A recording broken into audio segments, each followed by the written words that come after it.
नमस्कार दोस्तों, स्वागत है आपका हमारे चैनल इंडियन डिफेंस एनालिसिस में, जहां हम डिफेंस और विदेश नीति से जुड़ी हर बड़ी खबरों का विश्लेषण करते हैं। हाल ही में चाइना की तरफ से क्लेम किया गया कि रफाल एक मध्यम वेट क्लास का 4.5th जनरेशन फाइटर जेट है, जो कि चाइना के 5th generation fighter jet J-20 से कई मायने में पीछे है। चीन का कहना है कि राफेल J-20 के स्टील्थ फीचर के सामने टिक नहीं पाएगा।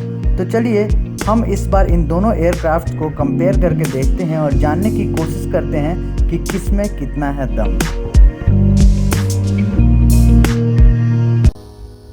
फ्रांस के डसॉल्ट एविएशन द्वारा निर्मित रफाल दुनिया के बेहतरीन फाइटर जेट्स में से एक है।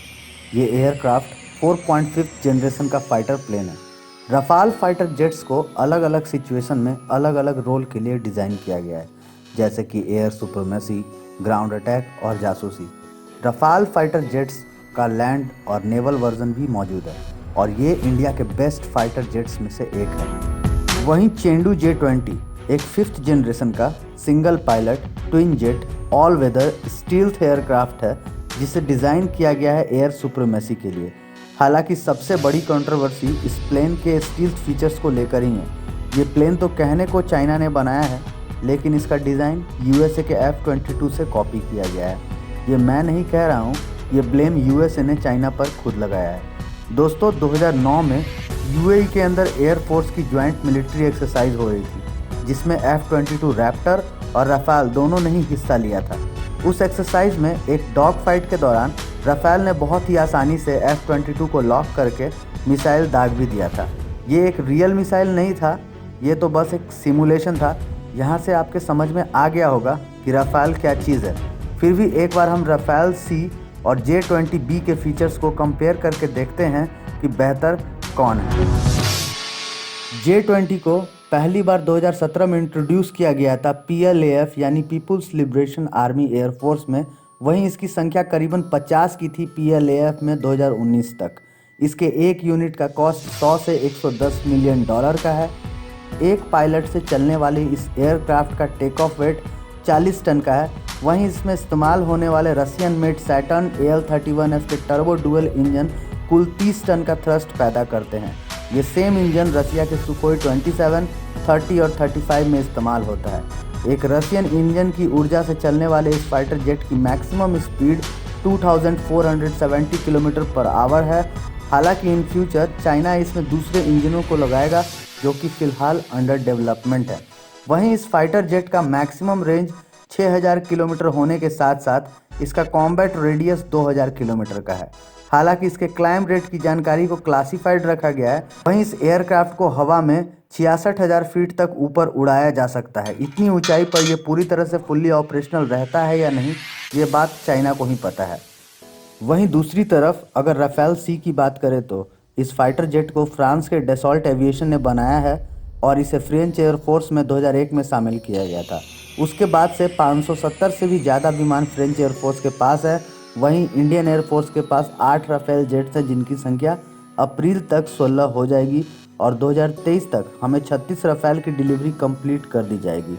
इसके एक यूनिट का कॉस्ट 78 मिलियन डॉलर है। एक पायलट से चलने वाले इस एयरक्राफ्ट का टेक ऑफ वेट 26 टन का है। वहीं इसमें लगा लाजवाब इंजन की बात करें तो दोनों इंजन का कंबाइंड थ्रस्ट 17 टन का है।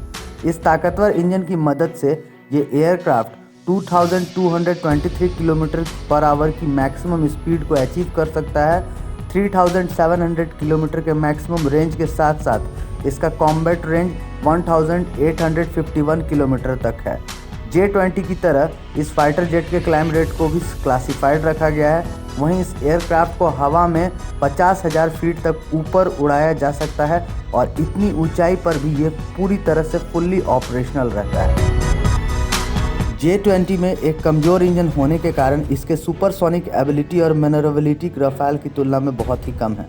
वहीं राफेल इस कैटेगरी में J-20 से आगे निकलते हुए 9G मैनोरेबिलिटी की क्षमता के साथ हाई एंगल ऑफ अटैक जैसी कैपेबिलिटीज़ इसे J-20 से सुपीरियर बनाती है।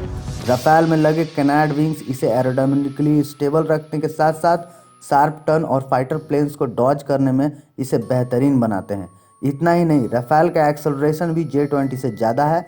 हाइपोथेटिकली अगर राफेल और J-20 के बीच में डॉग फाइट हुआ तो राफेल को बहुत ही बड़ा एज मिलेगा J-20 के ऊपर। J-20 को स्टेल्थी बनाने के लिए इसमें रडार एब्जॉर्बिंग मटेरियल के साथ साथ इसके डिज़ाइन के ओवरऑल क्रॉस सेक्शन को लो रखा गया है। हालांकि ये क्लेम काफ़ी हद तक सही नहीं है, क्योंकि इसमें लगे कैनार्ड्स इसके ओवरऑल क्रॉस सेक्शन को बढ़ा देते हैं और इसे तो ये स्टेल्थी नहीं रह पाता है। वहीं इसके F-22 जैसे डिज़ाइन के कारण इसका रडार क्रॉस सेक्शन भी F-22 से मिलता जुलता है। हालांकि इस फाइटर प्लेन के रडार क्रॉस सेक्शन को क्लासिफाइड रखा गया है चाइना द्वारा। राफेल को अपने एडवांस AESA रडार की मदद से इस जेट के लोकेशन का पता लगाने और इसके साथ इसे लॉक करने में कोई कठिनाई नहीं होगी और आसानी से राफेल J-20 को मेटियोर्स मिसाइल से मार गिराने में सक्षम है। 2018 में अरुणाचल प्रदेश के बॉर्डर के आसपास सुखोई 30 ने चाइना के J-20 को उड़ते समय डिटेक्ट कर लिया था। यह कहना था तब के एयर चीफ विजेंद्र सिंह धनोआ का। क्लियर है कि J-20 का स्टील्थ फीचर बस एक प्रोपेगेंडा है चीन का। वहीं अगर हम राफेल की बात करें तो ये एक स्टील्थ एयरक्राफ्ट नहीं है। इसका radar cross section 0.5 metre square से 2 मीटर स्क्वायर तक का है। राफेल के भी डिज़ाइन को स्टील्थ बनाने के लिए कंपोजिट मटेरियल का इस्तेमाल इसमें भरपूर किया गया है। इस जेट का 70% मटेरियल को कंपोजिट मटेरियल से बनाया गया है। वहीं छोटे एयर इनलेट्स के साथ साथ छोटे टेल फैन की मदद से इसके क्रॉस सेक्शन को छोटा रखा गया है। लेकिन एक फीचर ऐसा है राफेल में जो इसे कम स्टील्थी होने के बावजूद इसे अपने कैटेगरी में बेस्ट बनाता है, वो है इसमें लगा स्पेक्ट्रा, जो कि एक मिसाइल जैमिंग टेक्निक है। दोस्तों, स्पेक्ट्रा राफेल को long range threat detection, identification and accurate localisation of infrared homing, radio frequency and laser threat जैसे टेक्नोलॉजी से इस फाइटर जेट को और घातक बनाता है। उसके अलावा स्पेक्ट्रा की मदद से radar warning receiver, laser warning and missile approach warning for threat detection के साथ फेस्ड एरे रडार जैमर और डिकॉय डिस्पेंसर जैसे एडवांस फीचर के साथ ये किसी भी खतरे से निपटने के लिए तैयार है। एक अमेजिंग फैक्ट ये भी है कि राफेल के पूरे कॉस्ट का 30% हिस्सा बस स्पेक्ट्रा में लगा है। स्टेल्थ कैटेगरी में राफेल J-20 से कहीं आगे है। J-20 के रडार की डिटेल्स को क्लासिफाइड रखा गया है चाइनीज़ गवर्नमेंट द्वारा। हालांकि एक्सपर्ट्स का मानना है कि इसमें इलेक्ट्रॉनिकली स्कैन्ड AESA रडार लगाया गया होगा।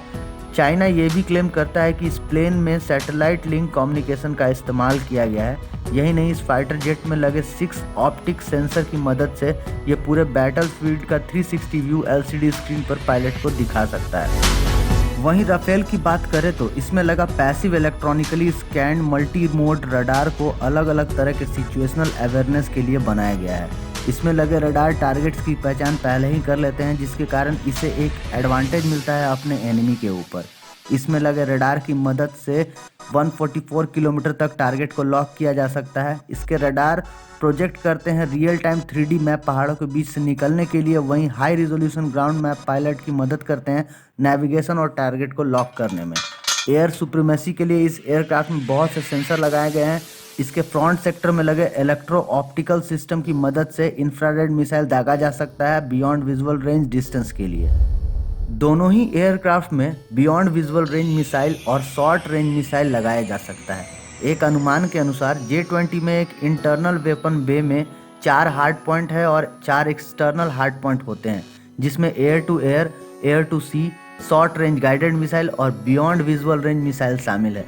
इसके अलावा इसमें कैनन्स नहीं होते हैं, क्योंकि इसे डॉग फाइट के लिए डिज़ाइन नहीं किया गया है। J-20 में PL-15 जैसे बियॉन्ड विजुअल रेंज मिसाइल लगे हुए हैं, जिसका रेंज 300 किलोमीटर का है और ये मिसाइल स्पेशली डिज़ाइन किए गए हैं रिफ्यूलिंग एयरक्राफ्ट्स और ट्रांसपोर्ट एयरक्राफ्ट को टारगेट करने के लिए, ना कि छोटे और फास्ट मूव करने वाले जेट्स के लिए। J-20 न्यूक्लियर मिसाइल्स को भी कैरी कर सकता है।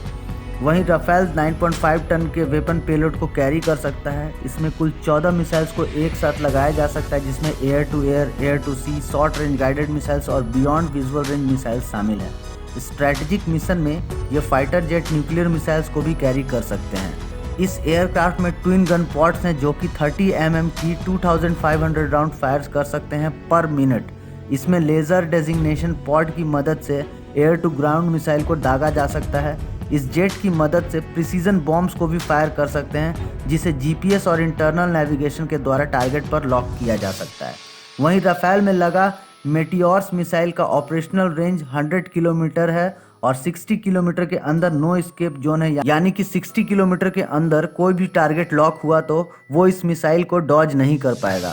वहीं इस मिसाइल में यूज्ड रैमजेट प्रोपल्सन इंजन होने के कारण इस मिसाइल की स्पीड माक 4 तक पहुंच जाती है और यही बात इसे काफ़ी डेडली बनाती है। दोनों ही फाइटर जेट्स अपने आप में एडवांस फाइटर एयरक्राफ्ट है। राफेल का एक इतिहास रहा है और इस फाइटर जेट ने अपनी काबिलियत को साबित किया है अलग अलग सिचुएशन में। वहीं J-20 के पास कोई भी बैटलफील्ड एक्सपीरियंस नहीं है। बैटलफील्ड में ये दो एयरक्राफ्ट आमने सामने हुए तो इसका क्या रिजल्ट होगा, कमेंट सेक्शन में आप मुझे ज़रूर बताएं। आपको हमारा ये वीडियो अच्छा लगा हो तो इसे लाइक और शेयर ज़रूर करें। अगर आप हमारे चैनल पर नए हों तो चैनल को सब्सक्राइब करने के साथ साथ बेल आइकन को दबाना ना भूलें। साथ ही आप हमसे फेसबुक और ट्विटर पर जुड़ सकते हैं, उसका लिंक डिस्क्रिप्शन बॉक्स में मौजूद है।